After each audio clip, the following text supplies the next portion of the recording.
कि मित्रों, हम लोगों के पाठ जो शुरू हो रखे हैं श्रवण नक्षत्र, नक्षत्रों के अलग अलग ग्रहों के हिसाब से किस तरह से हम उनके फलों को समझे, उसी विषय में हो रखे हैं। और फिलहाल वही पोस्ट आपको बराबर देखने को प्रतिदिन मिल रही होगी, क्योंकि संपूर्ण एक बार प्रिलिमिनरी स्टेज पे पाठ हमारा शायद 2 साल पहले ही सब नक्षत्रों का दिया हुआ है। तो अगर आपको उसके विषय में चर्चा करनी है या पढ़ना है या कुछ ज्ञान प्राप्त करना है कि किस नक्षत्र का कैसा स्वभाव होता है, किस तरह का व्यवसाय चुना जाता है, तो उस तरह का पाठ वो आप उन पुराने वीडियो को सुन सकते हैं। अभी जो बातें चल रही है वो ये चल रही है कि श्रवण नक्षत्र में विभिन्न ग्रह और उनकी दृष्टियां उस ग्रह के ऊपर किस तरह के फलों का रूपांतर, किस तरह के फलों को आपको चेंजेस देखने को मिल सकती है। तो वो हम लोग अलग अलग ग्रहों के हिसाब से हम लोगों के पाठ शुरू हो रखे हैं। आज बात करते हैं मंगल देव की। मंगल देव अगर श्रवण नक्षत्र में विराजमान हो तो किस तरह का फल प्राप्त हो सकता है। पुस्तक के अनुसार केवल चतुर्थ चरण में यहाँ पे बताया गया है कि जातक चिकित्सा क्षेत्र में जाने की उसकी संभावना प्रबल होती है, और बाकी पहला, दूसरा और तीसरा चरण उसके अंदर कोई विशेष फल मंगल के यहाँ पे प्राप्त नहीं होते। क्यों नहीं होते, इसकी व्याख्या हम लोग जब पुस्तकों का जैसे पाठ का नियम है कि फर्स्ट पार्ट वीडियो का वो होता है जिसमें केवल पुस्तकों के अनुसार बताया जाता है, वो आपको प्रोवाइड करवाते हैं। और उसके बाद में हमने क्या देखा, किस तरह से ग्रह और नक्षत्र को समझना चाहिए, किस तरह से आपको कैसे उसको लगाना चाहिए और किस तरह से प्रिडिक्ट करना चाहिए, वो बातें नेक्स्ट पार्ट में, इसी वीडियो में नेक्स्ट पार्ट में पुस्तकों का जब पाठ समाप्त होगा उसके तुरंत वो चीज़ें हम अपने हिसाब से हमने क्या देखा, किस तरह का अभ्यास है, किस तरह के से ग्रह नक्षत्र को हम समझते हैं और आपको वो कहाँ तक सही लग रही है, उसकी चर्चा नेक्स्ट पार्ट में करते हैं। अब आगे बढ़ते हैं कि मंगल देव आपके स्वर्ण नक्षत्र में विराजमान हो और सूर्य देव की दृष्टि कहीं से आ रही हो। ध्यान रखिएगा, हमने बहुत से पाठों में बताया है वर्तमान जो समय ज्योतिष का चल रहा है और जिस तरह के वीडियो आपको प्रोवाइड करवाए जाते हैं, इसलिए बहुत से पाठों में हमने बताया कि आप अपने पास पुरानी ऑथेंटिक पुस्तकें ग्रह नक्षत्रों से संबंधित हो, जातक या पाराशरी ज्योतिष हो, या आपके पुराने जो ग्रह नक्षत्रों से संबंधित जो भी पुस्तकें आपको प्राप्त होती है उसके अनुसार हो, या फल दीपिका हो, आपको पुरानी पुस्तकें जो अच्छे राइटर की द्वारा लिखी गई है, वृहत पारा शास्त्र हो, तो वो सबका अध्ययन करना जरूरी है। क्योंकि पुरानी पुस्तकों में हर ग्रह की अभी जो चर्चाएं चल रही है कि केवल शनि, मंगल और आपके गुरु को छोड़ के बाकी सबकी एक ही दृष्टि ली गई है, सप्तम दृष्टि। 180 डिग्री की जो दृष्टि आमने सामने की होती है उसको प्रोवाइड करवाया जाता है, जबकि पुराने शास्त्रों में ऐसा नहीं है।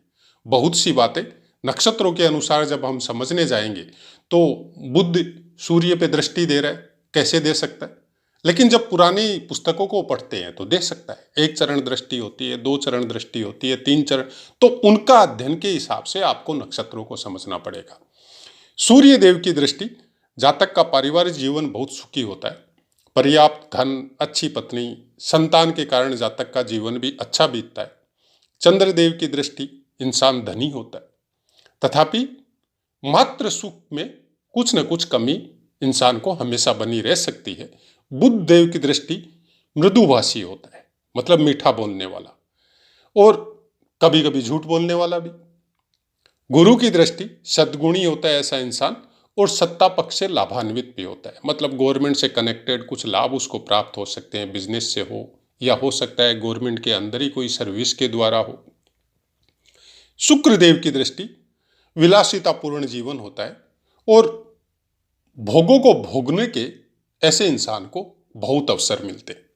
शनि देव की दृष्टि, इंसान बुद्धिमान होता है, यशस्वी होता है, लेकिन मेल है तो फीमेल से, फीमेल है तो मेल से इतना कोई कनेक्शन उसका नहीं होता है। ये एक अलग बात है कि एक गृहस्थ धर्म का निर्वाह करने के लिए आदमी को वो सब करना पड़ता है, लेकिन रात दिन उसी में लगा नहीं रहेगा। वो अपने शास्त्रों को, अपने कामों को ज़्यादा इंपॉर्टेंस देता है ऐसा इंसान। अब बात करते हैं कि किस तरह से समझें। देखिए, पहले तो ज्योतिष को आप सोचते हैं कि उपायों के द्वारा हम किसी ग्रह या नक्षत्र को ठीक कर ले, तो हमने बहुत से वीडियो में ये बातें बताई है कि उपायों के द्वारा आप अपनी मानसिक स्थिति को ठीक कर सकते हैं। जैसे आपका मन खुश हुआ किसी मंत्र जाप से, किसी अनुष्ठान से, किसी को दान देके, तो वो मन खुश होने की वजह से जो पॉजिटिव ऊर्जा जो आपको मिलती है, वो आपके शरीर का, आपके दिमाग का, आपके कामों में आपकी सहायता करती है। किसी भी फल को जो प्रारब्ध के द्वारा भोगने के लिए हम लोगों को ये शरीर प्राप्त हुआ है, उसको नष्ट नहीं करती। वो आपको पॉजिटिव ऊर्जा देती है। उस ऊर्जा से, उस ऊर्जा की शक्ति से जो भी आपको दुख भोगने हैं, उसमें वो शक्ति आपकी सहायक होती है। कि एक शरीर के अंदर शक्ति नहीं है, छोटी सी कोई चोट लगी इंसान को और वो डायरेक्ट बिस्तर पे आ जाता है, क्योंकि न तो मन में शक्ति है न बॉडी में शक्ति है। लेकिन उपायों के द्वारा क्या होता है कि आपका कोई ग्रह खराब है या किसी नक्षत्र विशेष से विशेष पीड़ा आपको प्राप्त हो रही है, आपने उससे संबंधित कोई अनुष्ठान, जाप, हवन, यज्ञ किया और आपका मन प्रफुल्लित हुआ, आपके अंदर एक पॉजिटिविटी का संचार हुआ और आपको कुछ ऊर्जा प्राप्त हुई वहां से। तो आपको जब कोई छोटी सी चोट लगती है तो उस ऊर्जा की शक्ति से उस चोट को आप ठीक कर सकते हैं। उसमें आप डायरेक्ट बिस्तर पे नहीं जाएंगे, आपका दिमाग में कुछ परिवर्तन होगा, कुछ नसों में इस तरह का खिंचाव पैदा होगा बॉडी में कि उस मुसीबत का आप डट के मुकाबला करते हैं। उपायों का कहानी यहीं तक सीमित है। कोई ये सोचे कि हम उपाय के द्वारा इस ग्रह को जागृत कर लेंगे, इस ग्रह को अस्त कर देंगे, इस ग्रह की पीड़ा को नष्ट कर देंगे, तो ये भूल जाइए। ये केवल कोरी कल्पना और भ्रामक प्रचार ज्योतिष का, उस क्षेत्र की ज्योतिष न तो हम इस वीडियो में करते हैं, न ऐसी कोई आपके अंदर कुछ इस तरह की भावना को पनपाने के लिए हमने ये कोई चैनल खोल के रखा है। हमारा मन खुद का दुखी हुआ ये सब सुन के, ये सब देख के, तब हमारा कोशिश यही है कि आपको सही तरीके से उस चीज़ों को प्रोवाइड करवाया जाए, जिससे आप समझे, आपके मन में यह ध्यान हो कि कोई भी उपाय केवल आपको ऊर्जा प्रदान कर सकते हैं, आपकी मानसिक स्थिति को ठीक कर सकते हैं, वो भी तब जब आप पूर्ण आस्था के साथ उस काम को करते हैं। जैसे आप अपनी सर्विस को एक स्वार्थ के वश करते हैं कि महीने वाले दिन मेरे को ये इतना पेमेंट यहाँ से मिलेगा, तो आप पूरी शक्ति के साथ उस काम को करते हैं, एक स्वार्थ है आपका। और इसमें भी अगर उस स्वार्थ को भी लेके अगर आप उस अनुष्ठान को करते हैं और उसी तरह पूर्ण शक्ति, आस्था और श्रद्धा के साथ बिना कोई छल कपट के जब आप करते हैं, तो जैसे महीने वाले दिन आपको सैलरी मिलती है, उसी तरह उसका, उस अनुष्ठान को पूर्ण होने के बाद में आपको एक ऊर्जा प्राप्त होती है, जो इस भौतिक शरीर के मनोवांछित फलों को प्राप्त करवाने में आपकी सहायक होती है।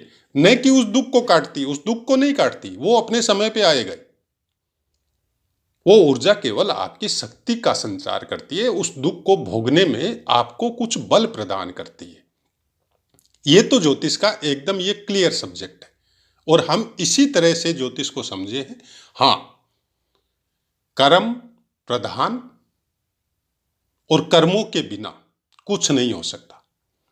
आप बोलते हैं कि हम कुछ नहीं करते हैं, आपके परिवार में बहुत धन संपत्ति है, पहले से आपके परिवारजनों के, पूज्यजनों की कमाई हुई, तो आपको कुछ करने की जरूरत नहीं है।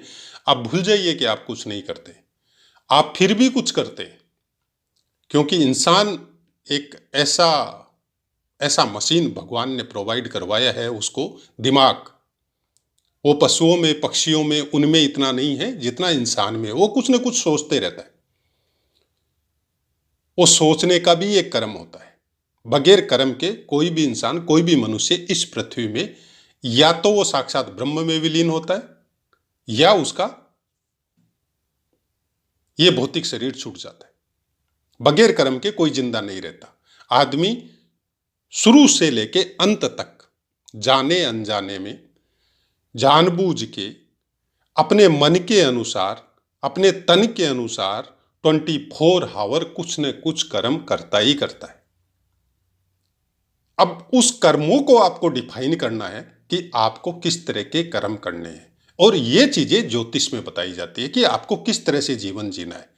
अब हमने बहुत पाठों में ये बातें बताई है कि पुराने, अगर हम लोग अपने पिताजी हो, दादाजी हो या जो भी जो वृद्ध कुल में अपने है या अपने कुल में नहीं है तो किसी दूसरे के, उनके पास जब बैठते हैं और उनसे जब बातें सुनते हैं कि पुराने समय में क्या होता था, तो आपका क्या क्या अच्छा होता है।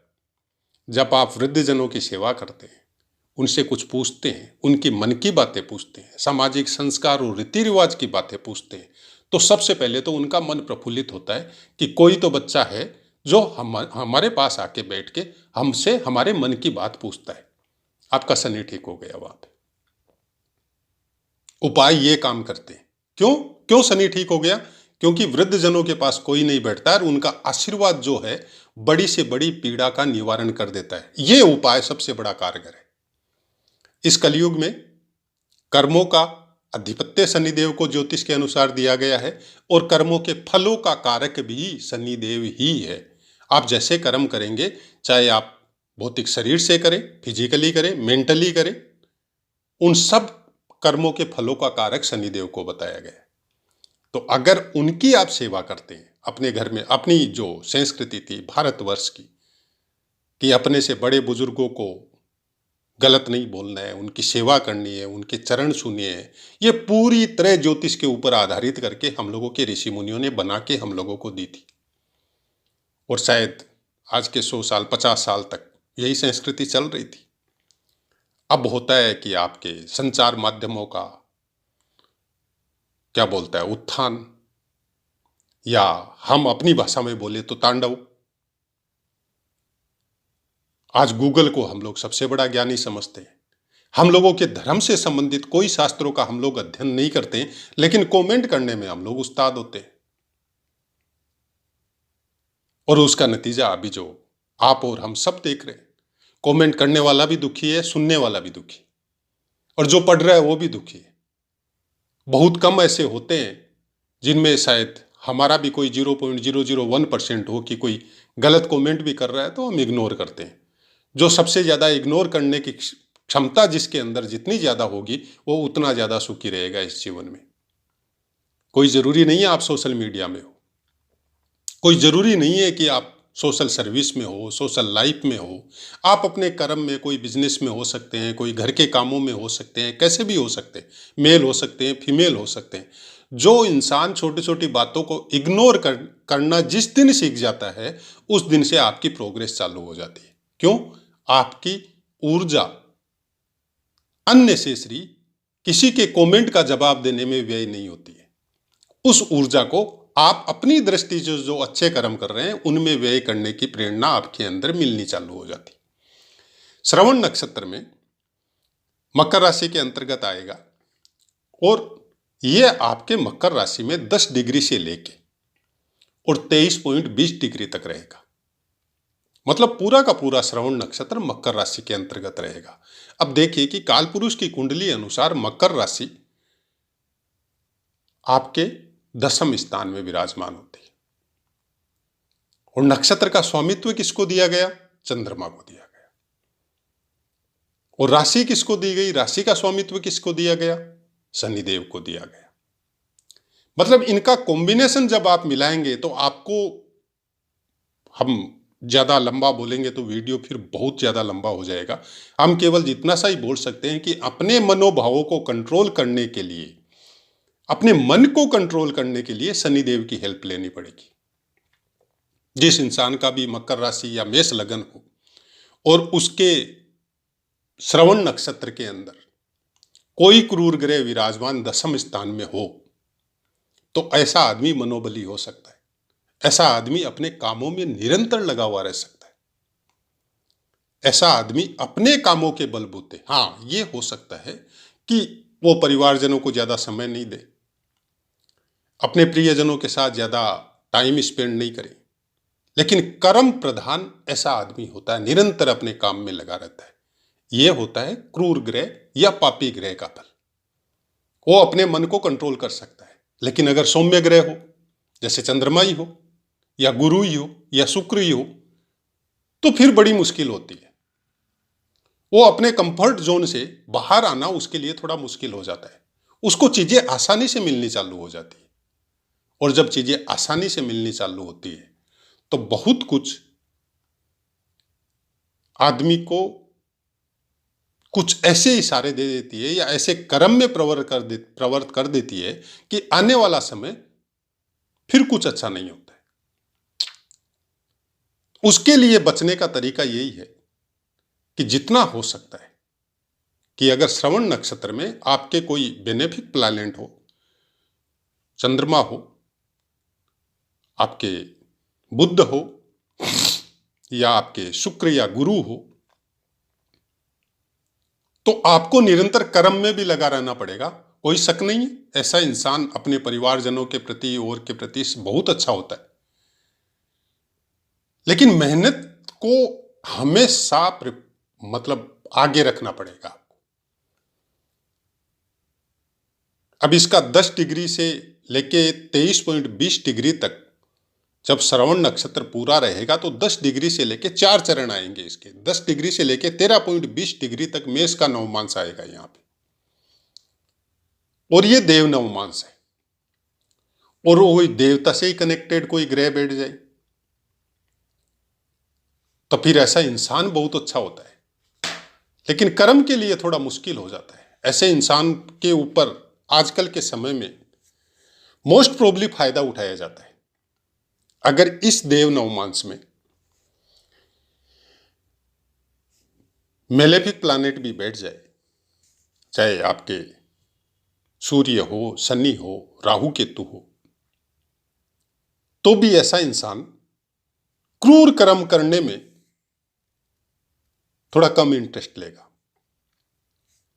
किसी का बुरा करना, किसी के साथ चीटिंग करना, कोई भी काम ऐसा करना जिससे किसी का नुकसान हो, वो नहीं करेगा। और अगर बेनिफिक बैठ जाए, गुरु हो, चंद्रमा हो, बुध हो, शुक्र हो, तो फिर देवता तुल्य हो जाता है। वो अपना सब कुछ बर्बाद करके भी दूसरों का हेल्प करता है। वो कुछ इस तरह के काम करता है जिससे उसका पूरा परिवार या पूरी फैमिली डिस्टर्ब टाइप से हो जाती है, क्योंकि अपने लिए कोई फायदे के काम वो करता ही नहीं है।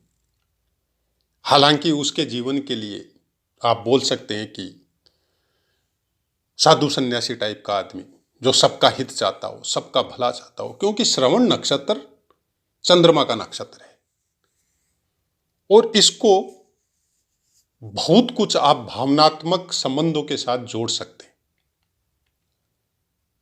उन संबंधों पे कुठाराघात सूर्य हो, राहु केतु हो, शनि हो, वो करते हैं। लेकिन अगर सौम्य ग्रह बैठे, शुभ ग्रह बैठे, चंद्रमा, गुरु, शुक्र, बुध, तो फिर उस ऊर्जा को और ज्यादा बढ़ा देते हैं। फिर वो सबसे समान दृष्टि से उसी तरह अपने हृदय की गहराइयों से प्रेम करता है। ऐसा आदमी बहुत अच्छा भक्त होता है। ऐसा आदमी अगर ईश्वर की प्रार्थना में लग जाए तो वो एकाकार हो सकता है, भक्ति भावना से कनेक्टेड हो, शास्त्र वेद वेदांग से कनेक्टेड हो, उन्हीं कर्मों को धीरे धीरे वो फिर अपना भी सकता है। अब ये बहुत कुछ डिपेंड करता है कि आपकी परवरिश कैसे हुई है, आपका जीवन का शुरुआत जो नींव रखी गई है वो किस तरह के संस्कार और किस तरह के कामों के द्वारा है। इसीलिए बोला जाता है कि ज्योतिष में जब भी आपका फल प्रिडिक्शन करना हो तो देश काल परिस्थिति और इंसान जिसकी प्रिडिक्शन आप कर रहे हो उसके कर्म और उसके अगल बगल में रहने वालों के कर्म, कि जिनके साथ वो अटैच है, जिनके साथ वो उठता बैठता है, रात दिन रहता है, जिनके साथ किस तरह का वातावरण वहां पे है, उसके अनुसार उसकी प्रिडिक्शन करनी जरूरी होती है। कि हम ये बोलते हैं कि श्रवण नक्षत्र में आपके गुरुदेव बैठे हैं, आप तो भगवान के बहुत बड़े भक्त हैं, आप बहुत अच्छा कर्म करेंगे, वेद वेदांग का अध्ययन करेंगे, और वो उस तरह के कर्मों, उस तरह की परिस्थिति, उस तरह के स्थान में ही वो विराजमान नहीं है, तो कैसे करेगा? नहीं करेगा। उसको फिर उस चीज के लिए बहुत तकलीफ आएगी। 16:40 से लेकर 20 डिग्री तक मिथुन के नवमांश में रहेगा और वो नवमांश आपका राक्षस नवमांश है। मतलब यहां पे बेनिफिक मेलेफिक कोई भी प्लैनेट हो इस डिग्री पे श्रवण नक्षत्र में, हार्ड वर्कर होगा ऐसा इंसान। काम के अलावा जब काम में रत होगा तो ये भूल जाएगा कि समय क्या हुआ है, बहुत अच्छा वर्क करेगा। अगर बेनिफिक प्लानेट हो तो थोड़ा सौम्य तरीके से करेगा, और अगर मेलेफिक हो तो थोड़ा जल्दीबाजी में करेगा, और शरीर का उपयोग दिमाग से ज्यादा लेगा, बस इतना ही फर्क है। लेकिन होगा हार्ड वर्कर। 20 डिग्री से लेकर 23.20 डिग्री तक करक का नवमांश आएगा। यहां पे भी देव नवमांश बोला जाता है, और करक राशि खुद की चंद्रमा की है। भावुक हो सकता है ऐसा इंसान, बहुत ज्यादा लोगों के लिए भले का सोचने के चक्कर में खुद को भी दुख या तकलीफ या मानसिक पीड़ा झेलनी पड़ सकती। कुछ इस तरह के कामों के द्वारा इनका दूसरा इंसान फायदा भी उठा सकता है। लेकिन हां, एक चीज हो सकती है कि धन के मामले में ये नवमांश थोड़ा अच्छा रहेगा। कम मेहनत करने के बावजूद भी उसको अच्छे फलों की प्राप्ति हो सकती है, अच्छे काम उसको मिल सकते हैं। इस तरह का उनका कोई बिजनेस या इस तरह का इनका कोई कर्म हो सकता है, जिसकी वजह से डेली इनको ट्रेडिंग के द्वारा हो या कोई ऐसा काम हो कि इनको मतलब रिटेल में इनको डेली कुछ न कुछ पैसे मिलते जा रहे हो। तो इसकी डिटेल आपको पूरी तरह से, मंगल अगर विराजमान है और उसके बाद में नवमांश के अनुसार किस तरह का फल इनको प्राप्त हो सकता है, क्योंकि मंगल अगर यहां पे विराजमान होगा तो यहां पे पुस्तक के अनुसार केवल इतना ही लिखा गया है कि चतुर्थ चरण में चिकित्सा के क्षेत्र में जाने की संभावना प्रबल होती है। बाकी किसी चरण के बारे में केवल नॉर्मल प्रिडिक्शन है कि नॉर्मल रहेगा। लेकिन जब अभ्यास में देखने जाते हैं, नवमांश के हिसाब से देखने जाते हैं और कुंडली के हिसाब से देखने जाते हैं कि आपकी मेष लगन की कुंडली हो, वृष लगन की कुंडली हो, मिथुन लगन की कुंडली हो, तब उस फलों में बहुत कुछ चेंजेस आ सकती है। क्योंकि मकर राशि के ऊपर मंगल देव अगर दशम स्थान में बैठते हैं तो मंगल ग्रह का फल पर्टिकुलरली बहुत अच्छा आता है, बहुत बढ़िया हार्ड वर्कर होता है। मंगल उच्च का होता है यहाँ पे, और पहला ही नवमांश मेष का नवमांश है, यहाँ पे मंगल देव का खुद का नवमांश है। और चतुर्थ नवमांश जो है वो करक का नवमांश है। यहाँ पे मंगल देव फिर नीच के हो जाते हैं। मकर राशि में बैठ के अगर आपका 20 डिग्री से लेके 23.20 डिग्री तक मंगल देव यहाँ पे आपके श्रवण नक्षत्र में विराजमान हो तो करक का नवमांश हो जाता है। तो यहां पे बोला जाएगा कि नवमांश कुंडली में आपका जाके मंगल देव नीच का हो गया। फिर भी इसको आप कुल दीपक योग से जोड़ सकते हैं, क्योंकि हार्ड वर्कर होगा ऐसा इंसान। ये अलग बात है कि मानसिक पीड़ाएं शारीरिक पीड़ाओं से ज्यादा प्रबल होगी। कुछ ऐसी संभावना प्रबल होगी कि आपको अपनों से कुछ विशेष कष्ट का अनुभव हो। आप रात दिन वर्क कर रहे हैं, उन्हीं के लिए कर रहे हैं, उन्हीं को पालने के लिए कर रहे हैं, उन्हीं को ऊपर उठाने के लिए कर रहे हैं, लेकिन उस समय की, उस हार्ड वर्कर की वो वैल्यू नहीं समझे, ऐसा भी हो सकता है।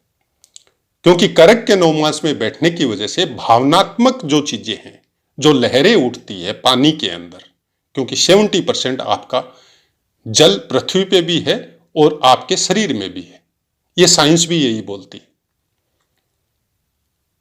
तो फिर उसमें अगर मंगल देव अगर विराजमान होते हैं करक के नवमांश में, तो फिर वहां पे कुछ न कुछ आपको मेंटली परेशानी आ सकती है, लेकिन काम में परेशानी नहीं आएगी। हार्ड वर्कर होगा, बहुत अच्छा काम करेगा, बहुत अच्छी प्रोग्रेस करेगा, ये चीजें प्रायकर देखने को मिल जाती है। अब वो लगन के हिसाब अनुसार अगर जाए तो वो एक अलग फलों का रूपांतर हो जाता है वहां पे, कि जो बताया जा रहा है वो नहीं मिल रहा है, ऐसा हो जाता है। इसलिए बोला जाता है कि प्रत्येक ग्रह, प्रत्येक नक्षत्र, उसके कुछ फलों को हम लोगों को समझना पड़ेगा कि जब आप नक्षत्र को लगाते हैं तो नक्षत्र का खुद का अपना एक व्यक्तित्व है। शुरू में जब श्रवण नक्षत्र के पाठ चालू किए तो शुरू वाला पाठ है, उसमें हमने आपको एक छोटा सा इसका प्रारूप बताया था कि दयालु स्वभाव का होता है, सिद्धांत प्रिय होता है, ईश्वर भक्त होता है, गुरु का भक्त होता है, औरों का भला करता है, ऐसा कुछ श्रवण नक्षत्र का चरित्र है। लेकिन दसम भाव कालपुरुष की कुंडली अनुसार दसम भाव मकर राशि, तो वहां पे आपको हार्ड वर्कर होना पड़ेगा। आपको कर्म क्या करना है वो आपको डिसाइड करना पड़ेगा। और इंसान डिसाइड तो एक पर्टिकुलर एज के बाद में करता है। पहले तो उसको जो संस्कार मिले हैं, उसको जो लाइन मिली है परिवार के द्वारा, समाज के द्वारा, अपने इष्ट मित्रों के द्वारा, उसी लाइन पे वो आगे अग्रसर होता है। कुछ एज बीतने के बाद में, कुछ मेच्योरिटी आने के बाद में उसको पता चलता है कि हम जिस लाइन में है वो लाइन तो हमको कभी पसंद थी नहीं, मजबूरीवश हमको इसमें रहना पड़ रहा है। तब जाके उसको कुछ समझ में आता है, बशर्ते वो महादशा उसकी जो आने वाली है वो अच्छी आए, तब जाके उसको कुछ समझ में आता है। लेकिन जो समय बीत गया वो तो बीत गया। इसी को बोलता है प्रारब्ध, कि प्रारब्ध अनुसार आपको बहुत कुछ मिलता है, लेकिन कर्मों के अनुसार हम लोग बहुत कुछ चेंज कर लेते हैं। शुरू में ही अगर हम लोगों को ये पता चल जाए कि हमको अपने बच्चों को कैसे पालना चाहिए, किस तरह के संस्कार देने चाहिए, जो कि पहले तक ये सब चीज़ें नियमों के अनुसार समाज में रहने के, परिवार में रहने के, बहुत कुछ बुजुर्गों से हम लोग सुनते हैं। आज भी जो बड़े बुजुर्ग हैं वो बताते हैं, हालांकि धीरे धीरे अब तादाद कम होती जा रही है उन सब बातों की। गाँवों में, छोटे छोटे गाँवों में आज भी जिंदा है वो चीज़ें, वो बातें आज भी संस्कार रूप में हम लोग देखते हैं। शहरों में प्रायकर सब गूगल ज्ञानी हो गए। मकसद केवल इतना ही है कि ज्योतिष को कभी ये मत समझिए कि हमारा भाग्य में आने वाले समय में क्या लिखा है। ज्योतिष को केवल इतना समझिए कि जितने भी गलत काम है उनसे आप कितनी दूरी बना सकते हैं। कोई भी गलत कामों से क्षणिक सुख आपको प्राप्त हो सकता है, लेकिन लॉन्ग टर्म सुख, चिरकाल तक सुख, जो आपके बाद आपके बच्चों को भी मिलना चाहिए, वो प्राप्त होना थोड़ा मुश्किल हो जाता है। तो आशा है मित्रों पाठ समझ में आया होगा। अब अपनी वाणी को विराम देते हैं, आपसे आज्ञा लेते हैं। जय माता।